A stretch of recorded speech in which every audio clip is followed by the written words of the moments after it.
On August 23, 1973, Stockholm was rocked by a bank robbery that would change psychology forever. Jan-Erik Olsson stormed Kreditbanken, fired his gun, and took 4 hostages. His demand? The release of his friend, the infamous Clark Olofsson, from prison. The police, desperate, agreed, bringing Clark straight into the heart of the crisis. Instead of calming things down, Clark's arrival transformed the vault into a bizarre psychological experiment. Over 6 tense days, the hostages' fear shifted, from their captors to the police outside. They began to see Olsson and Olofsson as protectors, not threats. Kristen Enmark, one of the hostages, even called the Prime Minister, insisting she felt safer with the robbers than with the police. Inside the vault, captors and captives shared food, jokes, and a strange sense of camaraderie. The world watched, baffled, as the lines between victim and perpetrator blurred. When the siege ended, the hostages defended their captors, refusing to testify against them. The Norrmalmstorg robbery wasn't just a crime, it was the birth of a phenomenon. The world would soon know it as Stockholm Syndrome. The legacy of those 6 days would echo for decades. To understand Clark Olofsson, you have to start with his troubled childhood in Trollhättan, Sweden. Raised in chaos after his father left and his mother was hospitalized, Clark bounced between homes and institutions. He learned to rely on himself, and discovered a gift for charm that would define his life. Petty thefts soon escalated to armed robbery. Even in prison, Clark's charisma set him apart, earning him respect and notoriety. In 1966, a botched burglary left a police officer dead. Clark became Sweden's most wanted man. The media couldn't get enough of him. Handsome, witty, always one step ahead. He relished the attention, transforming from criminal to celebrity. Clark became a symbol of rebellion in a conformist society. When Olsson demanded Clark's presence at Norrmalmstorg, he wasn't just asking for a partner, he was summoning a national icon. The public's fascination with Clark was crucial to the drama that unfolded. He was more than a criminal, he was a legend in the making. And the world was watching. Clark Olofsson's legend grew with every daring escape. Prison was never a real barrier, just another challenge. His breakouts were bold, theatrical, and headline-grabbing. Each escape made him a folk hero, a modern Houdini outwitting the system. The media chronicled his every move, and the public secretly rooted for him. Clark's escapes weren't just about freedom, they were performances. He joked with reporters, smiled for cameras, and turned his life into a national spectacle. Even on the run, he committed new crimes, fueling the drama. His charm made him seem less like a threat, more like a rebellious trickster. By 1973, Clark was a celebrity. His myth as powerful as his crimes. He was the outlaw people loved to watch.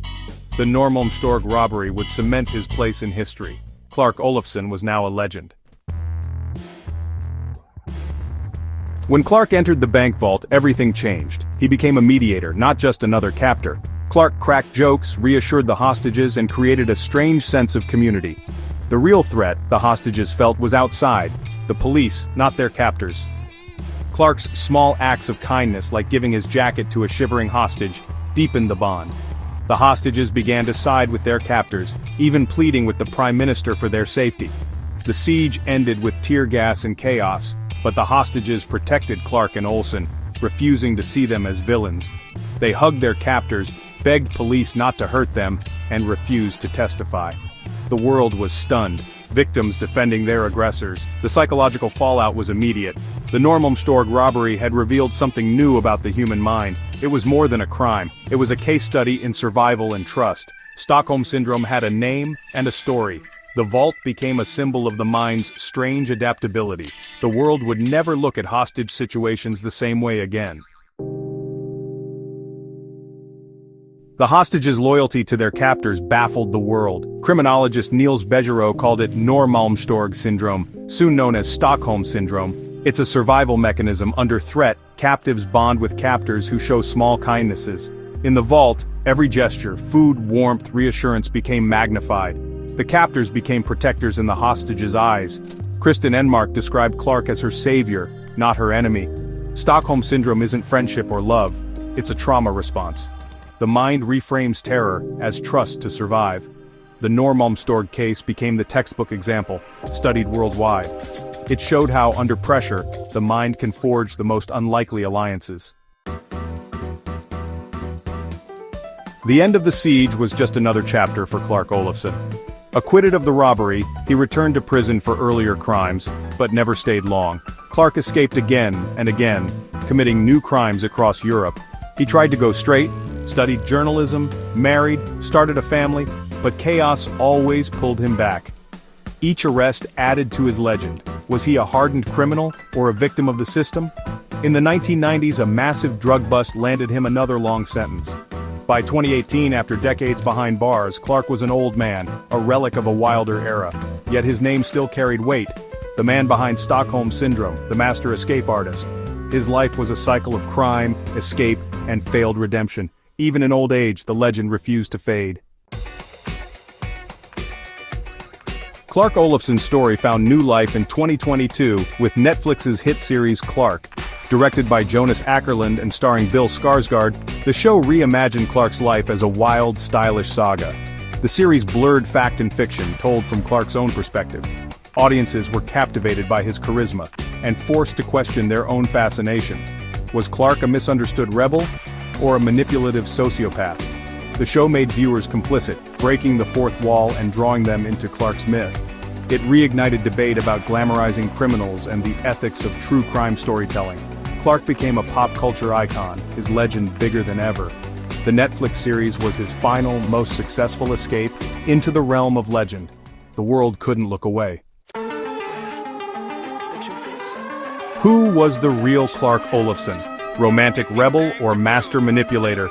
He was handsome, witty, and defiant, a symbol of anti-establishment rebellion. But behind the charm was a career criminal responsible for real harm. His charisma was a weapon, used to manipulate everyone around him. Clark crafted his own legend, blurring the line between hero and villain. He was both a free spirit who spent most of his life in a cage. The debate over his true nature continues because he embodied both extremes. Clark's story is a testament to the power of personality and narrative. He understood that a good story told with confidence could make people believe anything. He remains an enigma, forcing us to confront our own fascination with those who live outside the lines. The legend endures because the questions remain. Clark Olofsson's story still matters because it reveals the power of personality, media, and myth. He was a master of self-branding, turning crime into celebrity. His tale forces us to examine why we're drawn to charming outlaws, and what we overlook in the process. The Netflix series proved the fascination is universal. But these stories aren't just entertainment, they have real victims and consequences. Stockholm Syndrome remains a vital concept in psychology, thanks to Clark's role in the Norrmalmstorg siege. His legacy is both pop culture icon and psychological case study. Clark's life resists easy labels: hero, villain, victim, or manipulator. His story holds up a mirror to our own society, challenging our ideas of good and evil. The man may be old, but the legend of Clark Olofsson is as potent as ever.